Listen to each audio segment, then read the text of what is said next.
भारत चांद पे पहुंचा, हर भारतीय खुश है। भारतीय ही क्या, दुनिया के सारे लोग खुश हैं। हिंदुस्तान में लोग अपने अपने ढंग से खुशी का इजहार भी कर रहे हैं। खुशी मनाने का हर एक का अपना अपना तरीक़ा होता है, पर यहाँ हर चीज़ पे सियासत होती है। सीमा हैदर, जो ख़ुद को बड़ी पक्की सनातनी हिंदू समझती है और एक तरह से मुसलमानों को चिढ़ाने के लिए कुछ न कुछ नई नई हरकत करती रहती है। वैसे तो किसी भी हिंदू में हिम्मत नहीं है कि वो सीमा हैदर को या किसी भी मुस्लिम लड़की को जिसने हिंदू लड़के से शादी कर ली हो या बगैर शादी के हिंदू बन गई हो, उसका हिंदू होना, हिंदू बनना सिद्ध कर दें। किसी हिंदू के अंदर, किसी सनातनी, किसी पंडित के अंदर ये हिम्मत नहीं है। पूरा का पूरा हिंदू धर्म लड़खड़ा जाएगा अगर किसी को हिंदू साबित कर दे तो, या साबित करने की कोशिश करे तो।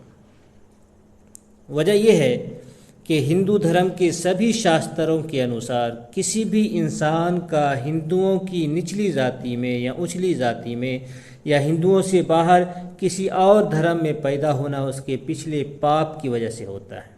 ये हिंदू धर्म का मुसल्लमा और मुत्तफ़िक़ा सारे हिंदू इस चीज़ को मानते हैं।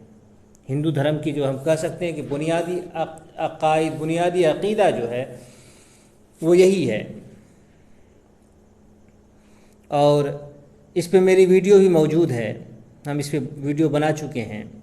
और भी कई कारण है, कई सबूत हैं मेरे पास जिसकी वजह से कोई भी गैर हिंदू हिंदू नहीं हो सकता है। सीमा हैदर तो दूर की बात, सचिन का हिंदू होना आज के दौर के अंदर किसी पंडित की हिम्मत नहीं है कि वो साबित कर दे। एक नहीं, दसियों धार्मिक पुस्तकों में सैकड़ों जगहों पे शूद्रों का एक ही धर्म बतलाया गया है, और वो है ऊंची जाति की सेवा करना। इस पे मेरी वीडियो मौजूद है, इस पे भी। और आज के दौर में एक भी शूद्र सेवा का काम नहीं कर रहा है, गुलामी का काम नहीं कर रहा, अपने से ऊंची जाति की सेवा खिदमत नहीं कर रहा है। इसका मतलब क्या हुआ कि सारे के सारे हिंदू अधर्मी हैं, और सारे के सारे हिंदू अपनी धार्मिक पुस्तकों के हिसाब से, जो शूद्र हैं, जो 85% हिंदू हैं, अपने हिंदू धर्म के मुताबिक, हिंदू धर्म की पुस्तकों के मुताबिक, अक़ीदे के मुताबिक, ये 85% हिंदू, ये सारे के सारे नर्क में जाएंगे। अब आप सीमा हैदर की इस वीडियो को देख लें, इसके बाद बात होगी। और बात भी ऐसी होगी कि सीमा हैदर और सचिन को हिंदू मानने वालों में शर्म नाम की कोई चीज़ होगी, तो फिर ज़बान से ऐसे लोगों की ज़बान जो है फिर खुल नहीं सकती है। आप पहले वीडियो देख लें, उसके बाद हम बात करेंगे। सीमा मीना पत्नी सचिन मीना, आज सुबह मेरे वकील डॉक्टर AP सिंह सर की मुझे कॉल आई। उन्होंने कहा कि देखो, हमारे देश के प्रधानमंत्री इसरो के वैज्ञानिकों से मिलने पहुंचे हैं। तो मैंने टीवी ऑन करी और उनका भाषण चल रहा था, उससे मैं बहुत प्रभावित हुई। मैंने ये फैसला लिया है, हर साल 23 अगस्त को मैं प्रतिज्ञा किया करूँगी, और जो चंद्रयान की सफलता हुई है, मैं वर्तती रही थी। मेरे चंद्रमा भगवान और मेरे सारे देवी देवताओं ने मेरी प्रार्थना सुनी, और इसलिए मैंने ये भी फैसला किया है कि हर साल 23 अगस्त को मैं वर्ती रहा करूँगी। और जो वहाँ शिव शक्ति और तिरंगा स्थान किया गया है, उनको मान के मैं पूजा भी किया करूँगी। और उन्होंने जो महिलाओं की रक्षा और भागीदारी के बारे में कहा, मुझे बहुत अच्छा लगा। जय श्री राम। वीडियो देख लिया आपने। इसका कहना है कि मैं पूजा पाठ वगैरह कर रही हूँ, करती हूँ, व्रत वगैरह रख चुकी है और रख रही है। अब पहले कुछ सबूत देख लें, फिर बात होगी। देखें हिंदुओं का सर शर्म से कैसे झुक जाता है। आप ज़रा देखें। ये कौन सी किताब है? ये 5वां अध्याय है, देख ले, आपस्तंभ। आपस्तंभ स्मृति का 5वां अध्याय है। इसमें देखिए क्या लिखा है। कारण की शूद्र जाति को व्रत नहीं, होम नहीं, तप नहीं, पंचगव्य भी नहीं दिया जा सकता। पंचगव्य कहते हैं ये इतने नीच लोग हैं शूद्र, और ये तो सचिन तो शूद्र में आता है, जबकि शूद्र से भी नीचे जिसको मलेच्छ बोला जाता है, मुसलमानों को जो सीमा हैदर है वो मलेच्छ है, शूद्र से भी नीचे है। और ये इतने नीच है इनके हिसाब से, ब्राह्मण धर्म के हिसाब से, कि पंचगव्य कहते हैं जिसमें गाय का गोबर और गाय का पेशाब मिला करके और 3 चीज़ और, दही, दूध, घी, ये 5 चीज़ मिल करके पंचगव्य तैयार होता है। तो इतने नीच शूद्र को मानते हैं कि गाय का गोबर और गाय का मूत भी नहीं दे सकते हैं, इतने नीच हैं। तो यहाँ ये बात देखने वाली है कि शूद्र जाति को व्रत नहीं, यानी ये व्रत उपवास जो रख रही थी वो नहीं रख सकती। रखने से क्या होगा आगे हम और दिखाएंगे किताबों के अंदर। तो यहाँ ये बात है, इसे रोका जा रहा है कि ये व्रत नहीं रख सकती है, होम नहीं कर सकती है, पंचगव्य भी नहीं इस्तेमाल कर सकती है। इसका कारण कि उसको वैद का अधिकार नहीं है। शूद्र को वैद पर चलने का अधिकार नहीं है, परंतु शूद्र अपने अपराध को ब्राह्मण से कहकर दूर करवा सकती है, ब्राह्मण उसके अपराध को दूर कर दे। आगे और देखें।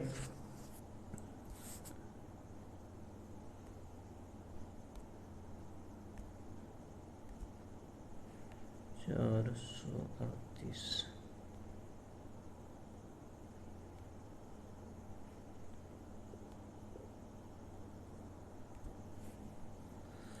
देखें, यह है लिखित स्मृति। लिखित स्मृति का अध्याय न देखें, मंत्र देख लें, इसमें अध्याय नहीं है। इसमें भी लिखा है कि देखें यहाँ, और शूद्र केवल पुर्त का अधिकारी है, उसे वेदोक्त धर्म इष्ट आदिकों का अधिकार नहीं है। यानी कि वो बात जो वेदों के अंदर आया है, जो हिंदू धर्म के अंदर आया है, जो ऊंची जाति के लोग जिस रास्ते पर चलते हैं, जिस चीज़ को करते हैं, उसको करने का इसे अधिकार नहीं है। आगे देखें, एक और सबसे बड़े गुरु की लिखी हुई पुस्तक, राम जी के गुरु वगैरह की, ब्रह्मा जी के लड़के हैं, सबसे ऊंची धर्मशास्त्र में, सबसे मतलब ऊंचे दर्जे की धर्मशास्त्र में जिसका जिक्र, ये वशिष्ठ स्मृति का अध्याय 18 है। आप ज़रा इस चीज़ को जो आपके सामने नज़र आ रही है, इस चीज़ को गौर से देखें।